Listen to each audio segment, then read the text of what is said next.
Bismillah ar-Rahman ar-Rahim. Alhamdulillah Rabbil Alameen. Wa salatu wa salam ala ashrafil anbiya wal mursaleen. Muhammadur Rasulullah sallallahu alayhi wa ala alihi wa sahbihi wa sallam.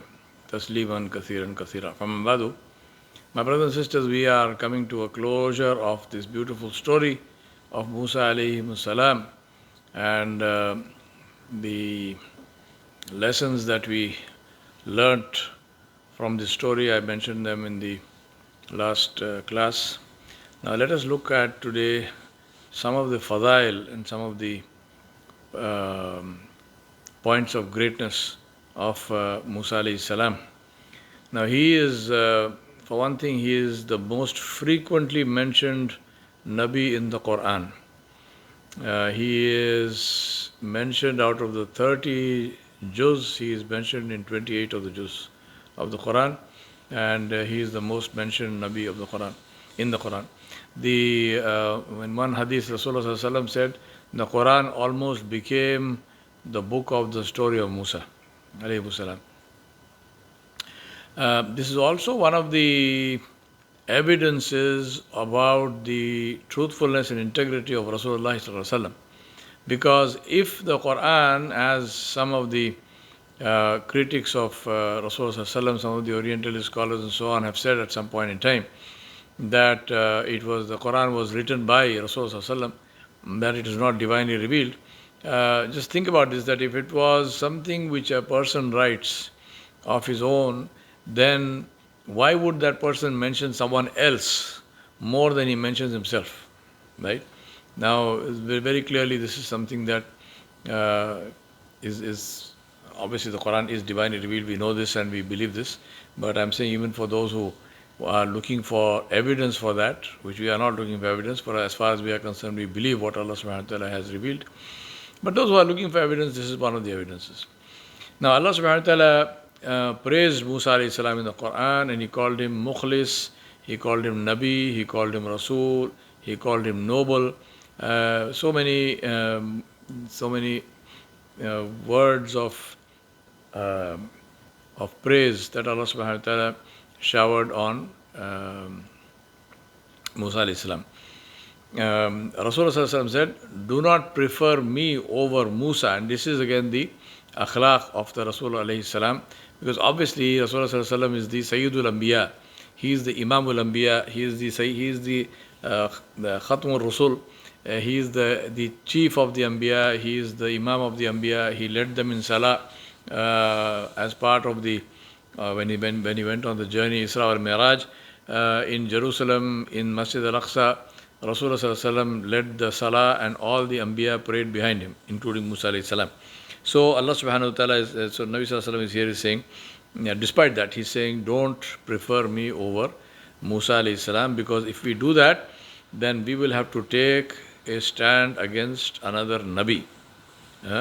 He said on the Day of Judgment, everyone will go through a shock. I will be the first one to rise up, and I will see Musa alayhi salam holding on and hanging on to the arsh of Allah subhanahu wa ta'ala. I do not know if he will be raised before me or if he did not go through the shock at all, as he already went through it earlier. And this is when when Musa alayhi salam had asked Allah subhanahu wa ta'ala to show himself, and Allah subhanahu wa ta'ala said to Musa alayhi salam that he would send one ray, एक तजल्ली Allah ने फरमाया कि मैं इस पहाड़ पे करूँगा और पहाड़ इसको सह सके तो तुम भी देख सकोगे. And one tajalli of Allah, I don't know how to say this, what the English word is, but imagine it's like a ray of light or something, wallahu alam, and this is Allah subhanahu wa ta'ala's that, so we don't go there. And when it hit the mountain collapsed, and there was this huge explosion and an earthquake kind of thing, and Musa alayhi salam lost consciousness. And I mentioned this story to you as part of this of this whole session on Musa alayhi salam. And then Rasulullah then so this is what Nabi sallallahu alaihi wasallam mentioned. Once a man came while Rasulullah sallallahu alaihi wasallam was dividing the spoils of war, and the man said to him, "You are not doing it for the pleasure of Allah." That is, he accused Rasulullah sallallahu alaihi wasallam of being unjust. Now Rasulullah sallallahu alaihi wasallam was very angry, and the Sahaba could see the anger on his face. Then he turned to them and he said, "It's all right. May Allah have mercy on Musa alayhi salam. He was tried much more than this." Now, again, this is a beautiful story from the Sirah where Rasulullah sallallahu alaihi wasallam is demonstrating his own beautiful akhlaq of even though he's angry. See, the issue is not, it's not a question of not getting angry. It's a question of how do you express this anger. So, do you express it first of all, at all, or if you do express it, how do you express this anger? There were times when Nabi sallallahu alaihi wasallam also expressed his anger, but we have to learn from this and say that how do we express our anger in a way which is positive and which is constructive and which is not destructive. And Nabi sallallahu alaihi wasallam said, "May Allah have mercy on Musa alayhi salam. He was tried much more than this." Imagine Musa alayhi salam's followers. This is something I asked this friend of mine who's a rabbi, and he says even we don't understand this. He says this is a question that has been debated and over and over and over again in our circles of the rabbis and the scholars of the Torah, scholars of the Old Testament, where the question which I asked him, I said, how is it possible that here was this bunch of people, the Bani Israel, who had just crossed the sea, they walked on dry land, they had walls of water standing on either side of them, 12 paths Allah subhanahu wa ta'ala made, they walked across, they saw these absolutely incredible, mind-boggling miracles. And then, soon thereafter, they got fooled by this Samiri, and they they made this statue of a calf, and they started worshipping it. So I said, how is this possible? I mean, imagine if people have been away from Allah subhanahu wa ta'ala and so on and so forth. Here they had two Anbiya, Musa alayhi salam and Harun alayhi salam. They were in the company of two of the greatest of the prophets of Allah subhanahu wa ta'ala. They had just seen so many miracles, not just one, I mentioned only one, but they saw so many. We know the whole story in Egypt and so on. And then they started worshipping, and this friend of mine, he said to me, he said, this is something that even we don't understand. He said, for centuries we have been talking about this thing. How did they do this? How did they decide to worship someone other than Allah, and that also an idol? So, this was the kind of trials that Musa alayhi salam faced. Now imagine how bad Musa alayhi salam would have felt that here he is and these are his people and these people are behaving like this, that they are disobeying Allah subhanahu wa ta'ala in the worst way, which is to commit shirk. So Nabi sallallahu alaihi wasallam said to him, said to the people, do not leave this man. Allah has tried Musa alayhi salam even more. Now Rasulullah sallallahu alaihi wasallam in Al-Isra wal-Mi'raj saw Musa alayhi salam in his grave. I mentioned this to you earlier also, and saw him praying in his grave. Now, this is the izzah, and this is a special status that Allah subhanahu wa ta'ala gives to his Anbiya, that they worship Allah subhanahu wa ta'ala in their graves. A story from the Sirah with respect to this is that in the great fitna in the time of Sayyidina Uthman bin Affan radiallahu anhu, when Sayyidina Uthman bin Affan radiallahu anhu had been shaheed, he had been killed, and there was a complete chaos in Medina. There were many Sahaba of Rasulullah who were killed, who were made shaheed. Many of them had their these people who came, and may Allah protect us from ourselves. They're all Muslims. They all came from Egypt and from Syria. These were all new Muslims, and they had no idea what they were doing. So they chopped their arms. Can you imagine that they took off their arms? In some cases, they chopped off their legs, and they threw them in the.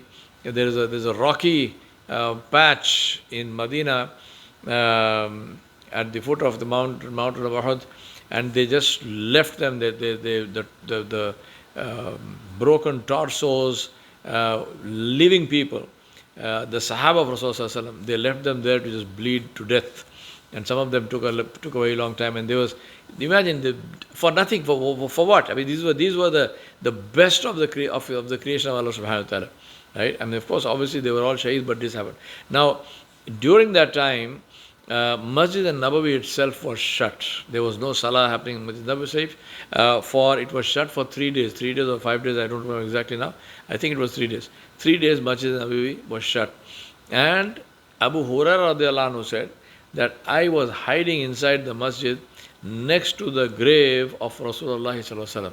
And he said, I would pray after hearing the sound of the adhan from the Rawda of Rasulullah sallallahu alaihi wasallam. Now, again, I was mentioning the fact that Anbiya are given this high status of being able to worship Allah subhanahu wa ta'ala in their graves, and they do salah, and Rasulullah sallallahu alaihi wasallam was obviously doing that in his grave. And Abu Hurairah radiallahu anhu said, I prayed, I knew it was time for salah when I heard the adhan from the grave of Rasulullah sallallahu alaihi wasallam. And then in the Mi'raj, during the Isra, during the journey, Nabi sallallahu alaihi wasallam saw Musa alayhi salam praying in his grave. In the Mi'raj, Rasulullah sallallahu alaihi wasallam met Musa alayhi salam on the 6th heaven. Now, nobody is higher than Musa alayhi salam in status except Ibrahim alayhi salam, who was on the 7th heaven. Now, Rasulullah sallallahu alaihi wasallam said, I was shown the day of judgment, and I saw some Anbiya with some people with them, some with 1 or 2 people, and some without anybody. Yeah, the Nabi is alone. And then I saw a Nabi with a huge nation with him. I wished that this was my ummah. I asked Jibreel alayhi salam and Mikail alayhi salam who were with me, whose nation is this? And they said, this is the Bani Israel. This is the nation of Musa alayhi salam. And then they said to me, look to the left and look to the right. Look to the right and look to the left. And he said, I saw a nation stretching up to the horizon. Millions of people. And they said, this is your ummah. And Allah subhanahu wa ta'ala will include with them 70,000 of them who will be entered into the Jannah without hisab. Right? This is what the Malaika, Jibreel and Mikail alayhimus salam said to Rasulullah sallallahu alaihi wasallam. And Nabi sallallahu alaihi wasallam, when he mentioned this hadith, they asked him, Ya Rasulullah, who are these 70,000 who will go into Jannah without hisab? And Nabi sallallahu alaihi wasallam said, these are the people who are the mutawakkilun. They will have tawakkul on Allah subhanahu wa ta'ala. And the sign of that is that they will not use tawiz. Right? He said they will not use tawiz. They will not have it. They just make dua to Allah subhanahu wa ta'ala. No amulets and no formula and no this and that. They will make dua to Allah subhanahu wa ta'ala. There was a Sahabi called Ukasha, and radiallahu anhu, he stood up and he said, Ya Rasulullah, please make dua that I should be among those 70,000. And Rasulullah sallallahu alaihi wasallam said, you are among those 70,000. Then another Sahabi stood up and said, Ya Rasulullah, please make dua for me. Rasulullah sallallahu alaihi wasallam said, he has taken precedence over you.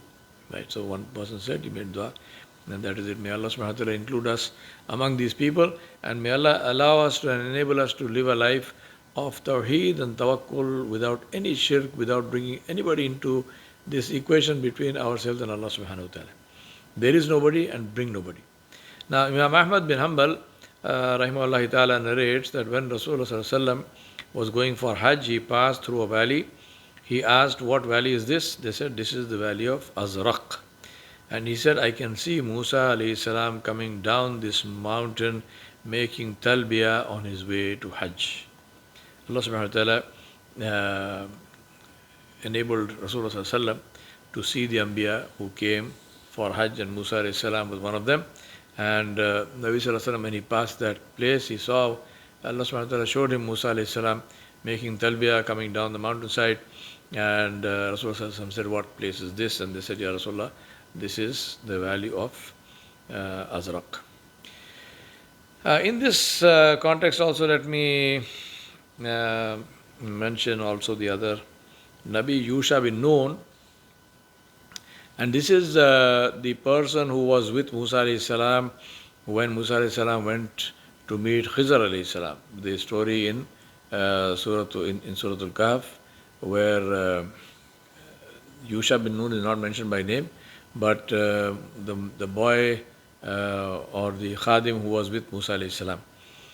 Interesting and important thing also to understand is that it was the sohbat of the Nabi which made Yusha bin Nun, gave him the capability and capacity to become a Nabi after him. Of course, Nubuwwat has been stopped, so there are no Anbiya now, but also this gives us the importance of being in the company of good people.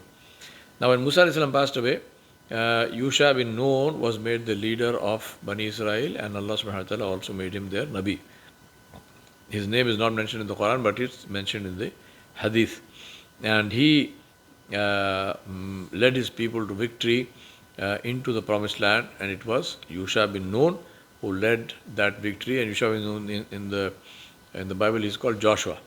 So Yusha bin Nun is called Joshua. He is the Nabi who led them in victory. Remember, this was the thing which Musa alayhi salam would have done, but that generation of Bani Israel didn't have the guts.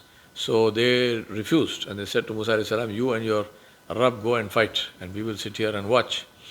And Allah subhanahu wa ta'ala disliked that so much that Allah subhanahu wa ta'ala denied entry to the promised land for 40 years, and Musa alayhi salam himself passed away.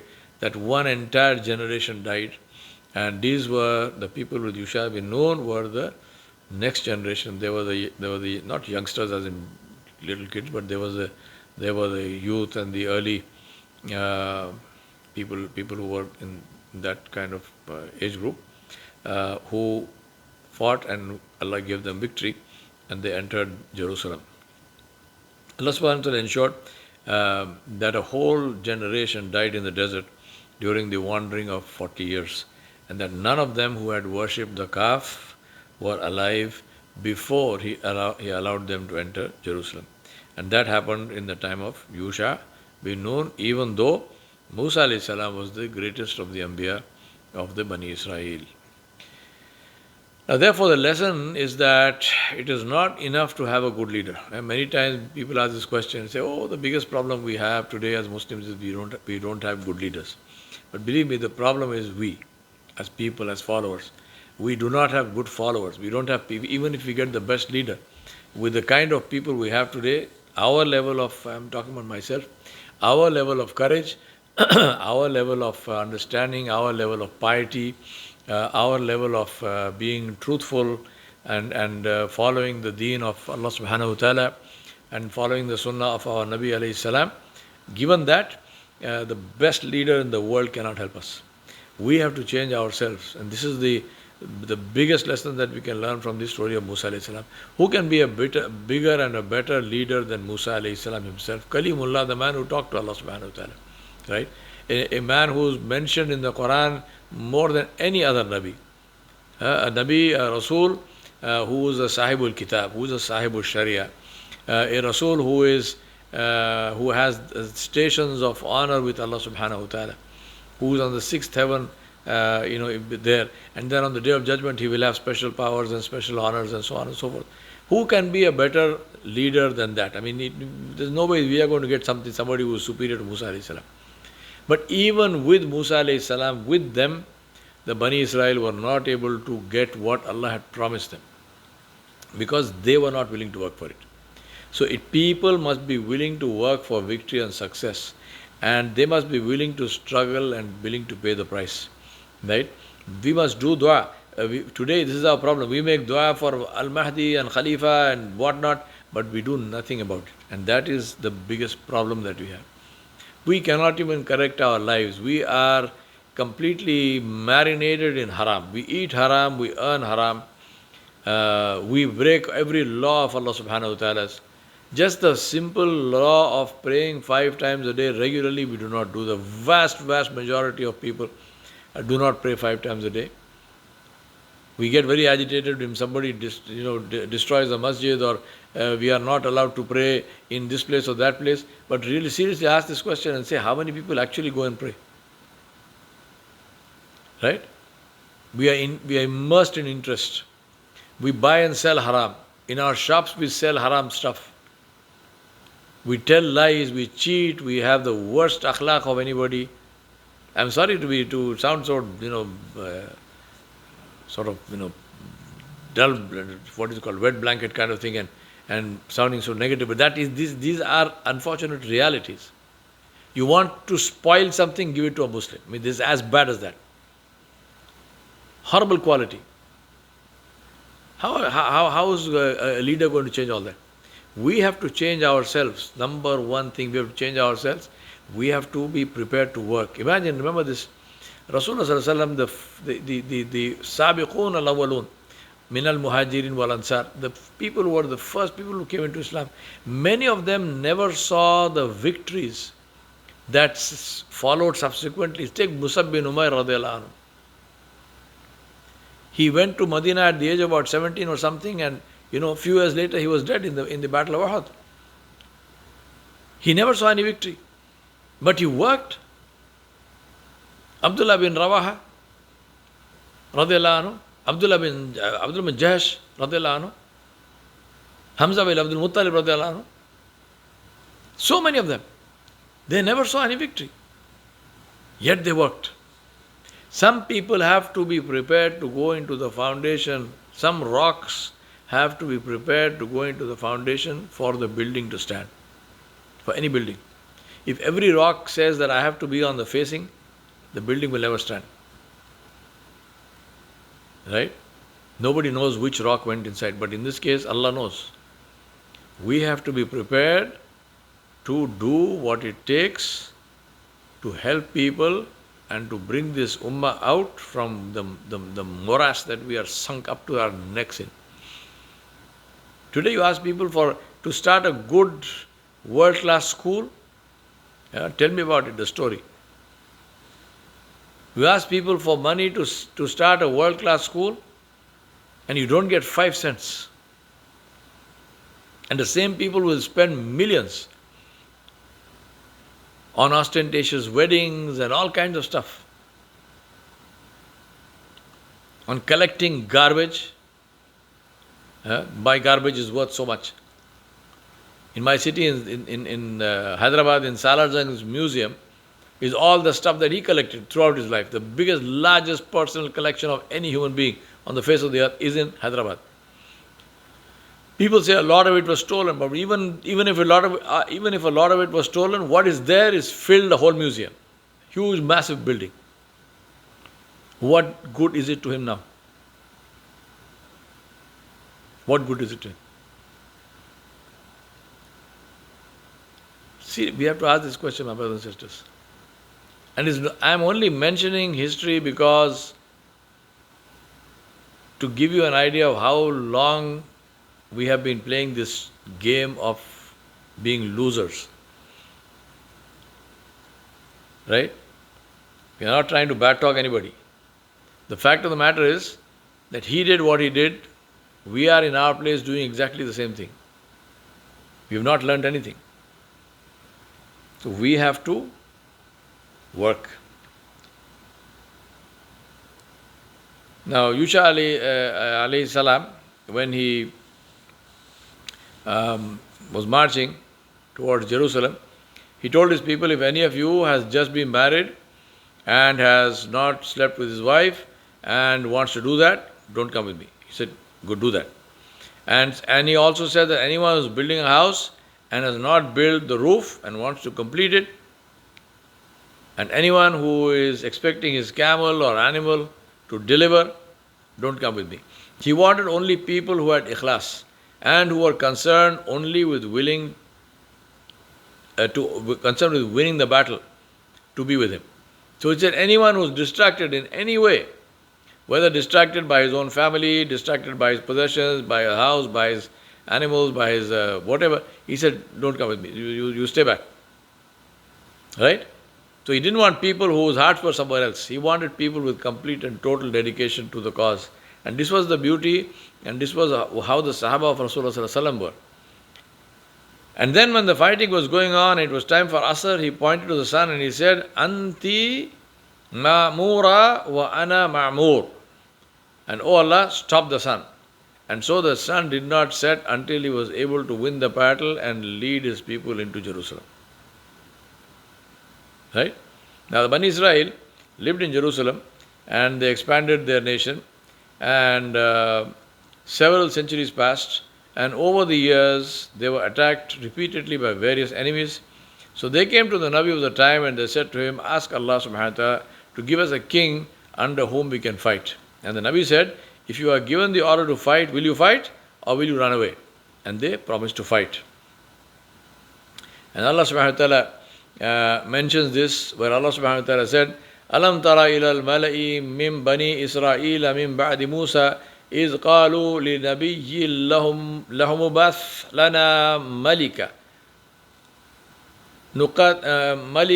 نقاتل في سبيل الله قال هل عسيتم إن كتب عليكم القتال ألا تقاتلوا قالوا وما لنا ألا نقاتل في سبيل الله وقد أخرجنا من ديارنا وأبنائنا فلما كتب عليهم القتال تولوا إلا قليلا منهم والله عليم بالظالمين وقال لهم نبيهم إن الله قد بعث لكم طالوت ملكا قالوا أن يكون له الملك علينا ونحن أحق بالملك منه ولم يؤت سعة من المال قال إن الله اصطفاه عليكم وزاده بسطة في العلم والجسم والله يؤتي ملكه من يشاء والله واسع عليم. In Surah Al-Baqarah we have this ayat where Allah subhanahu wa ta'ala said, have you not thought about the group of the children of Israel, the Bani Israel, after Musa alayhi salam, when they said to a prophet of theirs, appoint for us a king and we will fight in the path of Allah. And the messenger, the prophet, the Nabi said to them, will you then fight or will you refrain from fighting if fighting was prescribed for you? They said, why should we not fight in the path of Allah while we have been driven out of our homes and our children and families have been taken away as captives? But when the fighting was ordered for them, they turned away, all except a few of them. And Allah subhanahu wa ta'ala is all aware of the Zalimun, the people who are the wrongdoers. And their prophet said to them, indeed Allah has appointed Talut, in the Bible the name is Saul, Talut as a king over you. They said, how can he be a king over us when we are better fitted than him for the kingdom? And he has not been given enough wealth. And he said, verily Allah has chosen him above you and has increased him abundantly in knowledge and stature, and Allah grants his kingdom to whom he wills, and Allah subhanahu wa ta'ala is all sufficient for his creatures' needs and is the all-knower. And Allah subhanahu wa ta'ala gave them Talut as their king, but when they disagreed with the choice, they gave two reasons for their disagreement. He is not from the nobility and he is not rich. Now this was the nature of the Bani Israel, and it is our nature today. We are racist and we are overawed with wealth, and we don't place value on ability and leadership if it is in someone we consider to be below our status. We ask, what is he worth? Net worth is in terms of money only.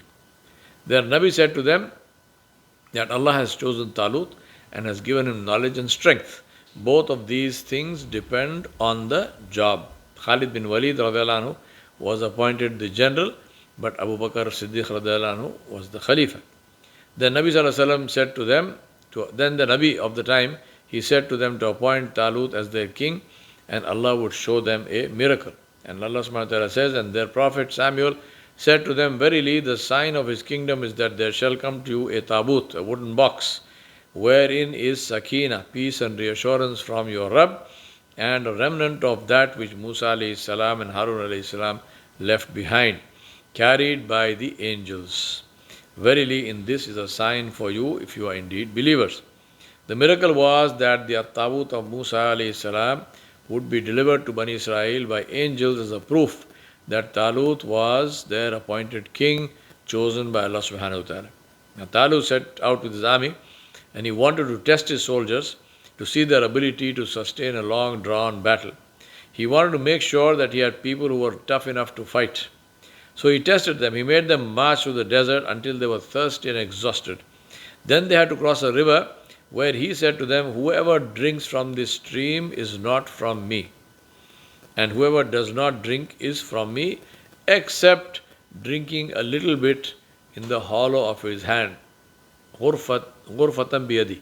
That is this, just this, that, it's like a mouthful.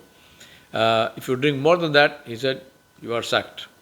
Now, out of 80,000 who came with him, only 4,000 were able to pass this test. So he left behind 76,000. He wanted people who could endure hardship. On the other side, some of them said, we have no way to fight Jalut. And this is Goliath, right? Jalut. But the believers who were sure of meeting Allah, they said, how many times have we seen a small group of people defeat a large army by the order of Allah? So another group failed.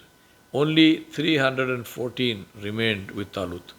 This was the same number of as the Sahaba who fought with Rasulullah at Badr. Now, final point before we close, inshallah, we will talk about this some more in the next session.